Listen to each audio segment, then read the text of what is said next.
From all corners of the nation, Americans are answering the call to arms. Some to drive tanks. Some to carry guns. Some to peel spuds. Some to herd jeeps. Some to face death in distant skies. Some to build ships to carry the war for freedom to a dozen fronts. Ships to sail from 100 ports with food and medicine, tires and tanks.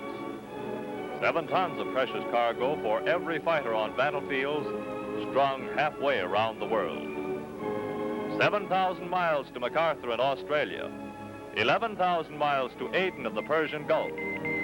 11,000 miles. 4 months of sailing.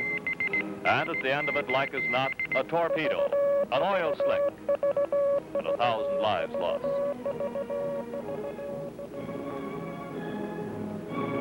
To this mounting challenge of distance and danger, there can be but one full answer. Ships. Little ships, big ships, slow ships, fast ships. And Americans have rushed to meet that challenge with an answer sharp and pointed as a bayonet. Americans are building ships, as ships were never built before.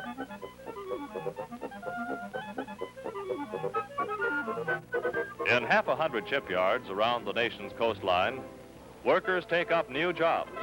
Lights burn nightly in 1,000 school shops as young and old learn new skills. Schoolgirls turn welder. Housewives learn the secret of the micrometer. Musicians become masters of the turning lathe. Stenographers and salesmen. Teachers and clerks become die casters and electricians and pattern makers and pipe fitters.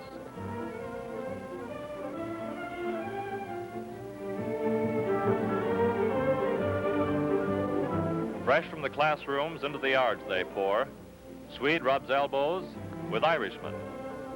White-collar workers team with old hands in the crafts.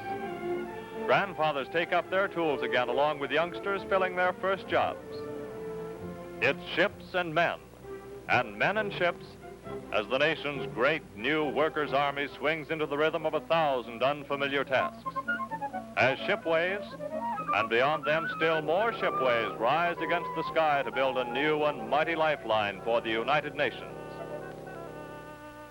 Slowly at first, but with increasing tempo as great hulls rise in a score of yards, shipways and shops become hungry monsters, greedy for steel. Steel for deck houses, steel for ventilators, steel for gun turrets, hulls and bulkheads, steel for the rigging, masts and crow's nests of 1,000 sturdy vessels. Men build ships, but they must have metal. And scrap is the mother of steel. Boilers and bathtubs, jalopies and junk, tedders and wagon tires, rails and waffle irons, even the kitchen stove join the mountain of scrap to feed electric furnaces and be born anew. Thousands of kilowatts of electric heat cook the worn-out salvage down into a metallic mulligan stew.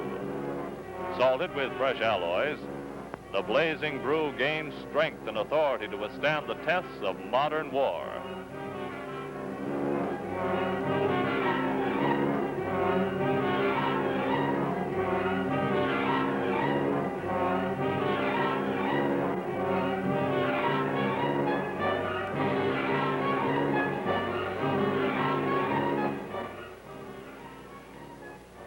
Cast into 1,000 strange and useful shapes, the strong new metal is poured and molded on 100 foundry floors.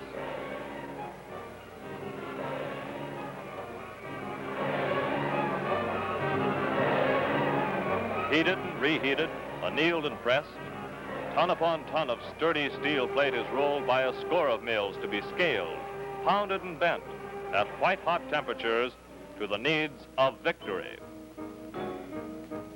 Castings from foundries join plate from rolling mills in the vast sweep of supplies to the production lines of a score of shipyards spaced around the country's rim. Swung from the loading platform into plate shops big as a ballpark, eased into place by electric cranes, the heavy steel is cut by the miracle of oxyethylene, one of the hottest flames known to man. Huge templates, basically no different than your mother's paper dress pattern, serve as guides for chalk lines to which the cutters hew.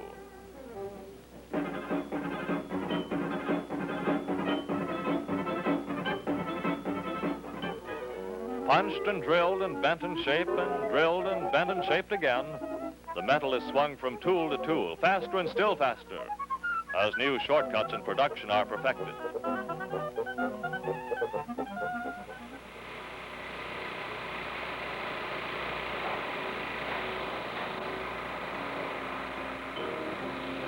A 1,000 parts are machined and milled to join the never-ending stream to the assembly floor, where a new miracle of speed has revolutionized shipbuilding since the First World War.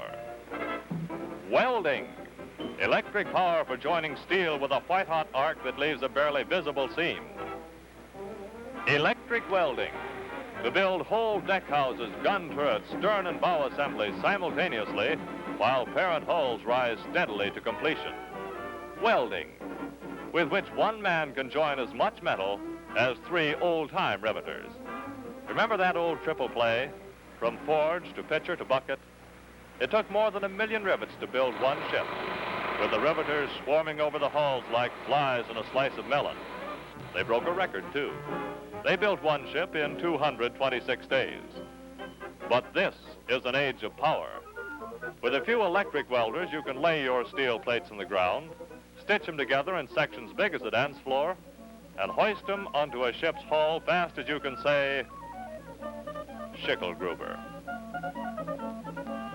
Did someone say 226 days? Time is short. Mr. Hitler won't wait.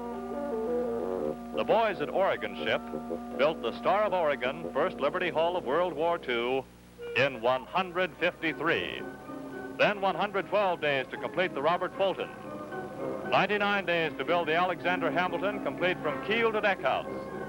88 days for the Philip Schuyler with masts and funnels standing, and the next one faster. 64 days for the Fisher Ames. Then the boys really got warmed up. 49, 26, 10.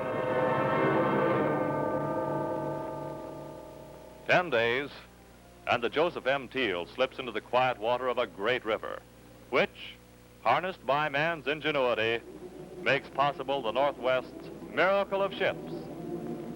Men build ships, steel is the fabric, but tools provide the speed. And electricity, with the speed of light, is the swiftest tool at man's command. 1 million years of evolution and a decade of human skill and planning have forged the swift waters of the Columbia into one great tool. Bonneville Dam, built and owned by the people of the United States, wrests precious kilowatts from falling waters for 100 high-speed weapons. 400 miles upstream, Grand Coulee, biggest dam ever built, swells the supply of power needed to turn the wheels of war.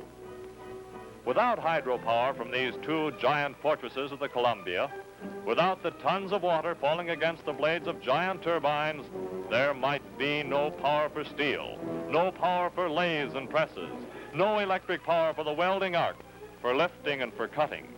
Without the mile upon mile of gleaming cable, highways on which 1 billion electric horses gallop from powerhouse to deep water ports, no new ships would set their courses from the Columbia. Columbia River power is striking power, power for victory and for peace, power with which to prove the challenge of a great American. We shall carry the attack against the enemy. We shall hit him and hit him again wherever and whenever we can reach him. We must keep him far from our shores, for we intend to bring this battle to him on his own home ground.